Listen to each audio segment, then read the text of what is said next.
पंतप्रधान नरेंद्र मोदी यांच्या हस्ते आंध्र प्रदेशात अल्लुरी सीताराम राजू आंतरराष्ट्रीय विमानतळाचं लोकार्पण, 17,900 कोटी रुपयांच्या विकास प्रकल्पांचं केलं भूमिपूजन आणि उद्घाटन।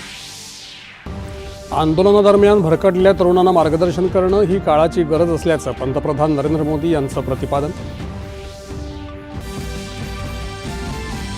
झालेल्या चुकांपासून शिकण्याची सूचना करतानाच आत्मविश्वासानं पुढे होऊन राष्ट्र निर्माणामध्ये आपल्याला समर्पित करण्याचं पंतप्रधानांचं तरुणांना आवाहन। सार्वजनिक परीक्षा गैरप्रकार प्रतिबंध सुधारणा विधेयकाला राष्ट्रपतींची मंजुरी।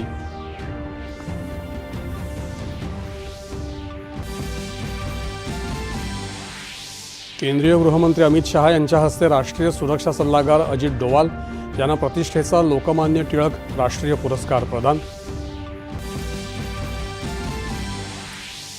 लोकमान्य टिळक यांचं जीवन आणि शिकवण देशाच्या युवा पिढीसाठी प्रेरणादायक, केंद्रीय गृहमंत्री अमित शहा।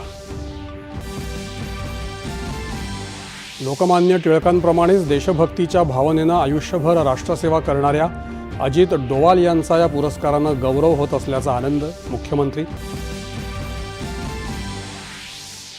नौदलाचे उपप्रमुख म्हणून व्हाईस ॲडमिरल A.N. प्रमोद यांनी स्वीकारला पदभार।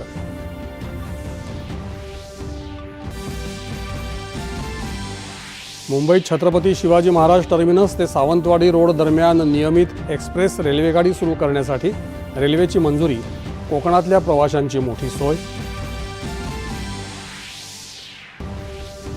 आणि ग्लासगो इथे सुरू असलेल्या राष्ट्रकुल क्रीडा स्पर्धेत भारताच्या खात्यात आज 2 सुवर्णपदकांची भर। मुष्टियुद्धात प्रीती पवार आणि जस्मिन लंबोरिया यांनी पटकावलं सुवर्णपदक। नमस्कार।